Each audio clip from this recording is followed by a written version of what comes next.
Dear Republicans, the GOP, the grand old, and I do mean old party, it's time to have a conversation. This is the Nacirema.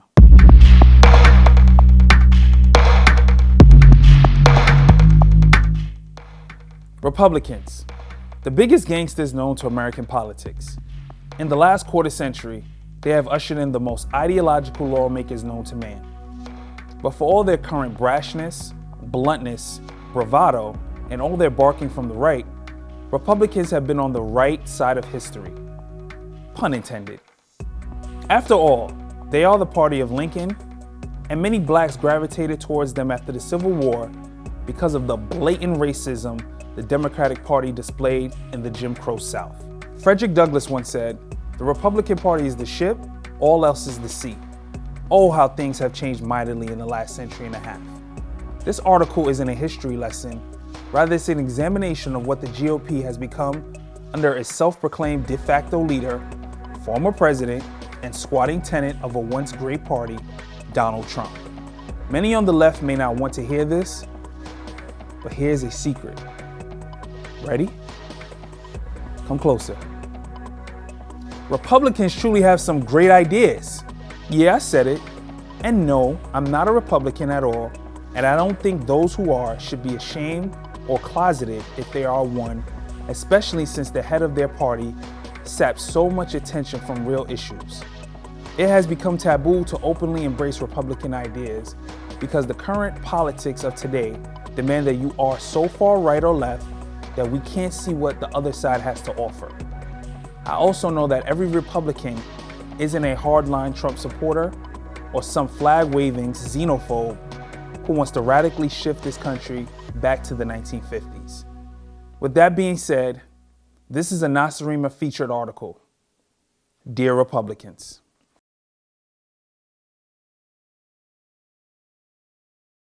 Dear Republicans, we have known you as the party of Lincoln for over 160 years. You had the great distinction of being linked in the most endearing of terms to what most consider the greatest American president ever. At your founding, you represented a party that fiercely opposed the expansion of slavery at a time when it was very popular.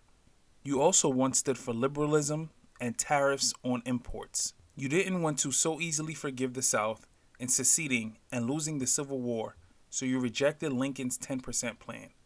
You tried to institute the Wade-Davis bill, which would have placed harsher punishments on Southern states who wanted to re-enter the Union. You were the first party to register black men to vote after the Civil War. You even counted a young Hillary Clinton as a member of your party. You dominated big cities and states with larger-than-life politicians who still have a large following long after their deaths. Open parentheses, paging Theodore Roosevelt and Ronald Reagan. Close parentheses. There was a time when you represented a mix of America that some today would think of as unfathomable, given what you represent today. You were the party that championed the most notable causes before the turn of the 20th century. But somewhere before the Great Depression, you switched your principles away from the will of the people to an ideology that supported ideas that were more about maintaining the status quo. You became big business, pro-segregation, and anti-social mobility. The, quote, grand old party, end quote, is what they call you because Republicans are truly one of the first political parties in America. You've been known as the Whig and Liberal Party. You've elected more presidents, open parentheses, 19, close parentheses, than any other party. You control more state legislatures and governorships than the other side, even with fewer registered members of your party than the opposition. This is in large part because over the past 20 to 25 years, you have successfully and dastardly managed to gerrymander almost the entire country in a way that no one can be mad at because you play the political game the American way. Recently, you have managed to tilt the Supreme Court in the most conniving yet cunning way that essentially played Russian roulette with the 2016 presidential election. You won that spin of the wheel of an election because you are and still are lockstep with your rank and file. Speaking of the 2016 election, you won the 2016 election against a heavy favorite who couldn't close the deal. As a result of this election, you gained complete control of Congress and the presidency. Your game plan worked, and the mission was finally complete. Your win was even more magnified by gaining a Supreme Court nomination from the liberal side of the court, open parentheses.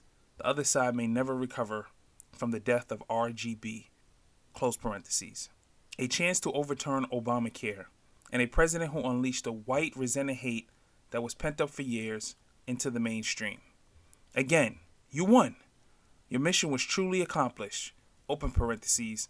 Sorry, W, close parentheses.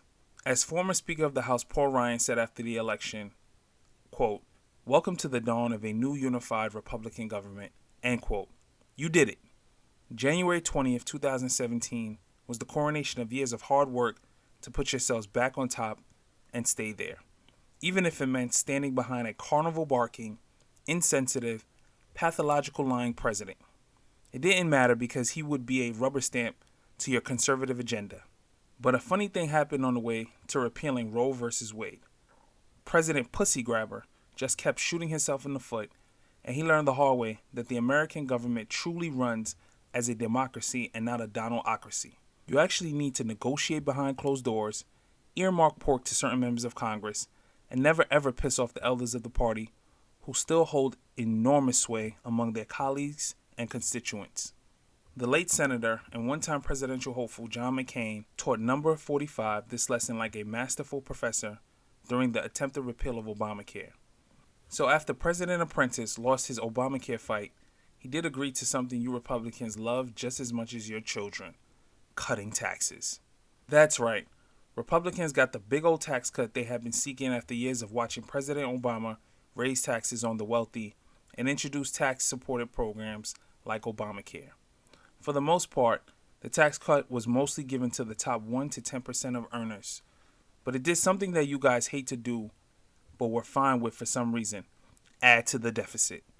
You looked the other way on this deficit-busting give back to corporations that were the 2017 tax cut. Open parentheses, Republicans somehow never keep the same energy about the debt ceiling during Democratic administrations. Close parentheses. It took 11 months, but President Comover finally got his first big, open parentheses, some might argue only, close parentheses, legislative victory. You cruised into 2018 ready for more gains in the midterms. But again, a funny thing happened on the way to the ballot box. 45 couldn't stop tripping over himself. The government shut down for 2 days as a result of, open parentheses, deferred action for childhood arrivals, DACA policy, close parentheses. You Republicans knew all too well from the Clinton years that government shutdowns usually don't go well for your party, open parentheses, Newt Gingrich be damned, close parentheses. But you still followed 45 down this path. It ended 10 months or so before the midterms, but this and other gaffes and embarrassments were fresh on voters' minds heading into the midterm elections. The 2018 election was a political bloodbath for you. In the House, you lost 41 seats, open parentheses, wowzers, close parentheses, ending your, quote, unified Republican government, end quote, before you could start debate on raising the minimum age of Social Security, cutting taxes even more, or some other item on the Republican wish list. But all wasn't lost as you gained 4 more Senate seats and added 2 in your majority. This wasn't a total surprise, as these 4 seats were in states 45 carried in his election victory. So now the House was lost. It wasn't possible for 45 to do any more damage to your party after witnessing the country respond differently than you guys predicted, correct? Nope. A few weeks after losing the House, President, quote, you're fired, end quote, sparked another government shutdown by refusing to sign an appropriations bill. This time, the shutdown went slightly over his last shutdown of 2 days to a new high of 35 days. In the first shutdown, he was effectively battling his own trifecta government alliance. But this time, he was dealing with a seasoned vet of the American political game and newly appointed Speaker Nancy Pelosi. The shutdown ended and 45 continued his back and forth with the other party and his own party throughout 2019 on Twitter, Fox and Friends, and whoever would give him a platform. What happened next in 2020, no one could predict or be ready for. A global-wide pandemic threatened our American way of life in a way we have never seen before. The economy and just about everything in our regular form of life was pushed to the brink of catastrophe. No one party could be held responsible, but the person in charge belonged to your party.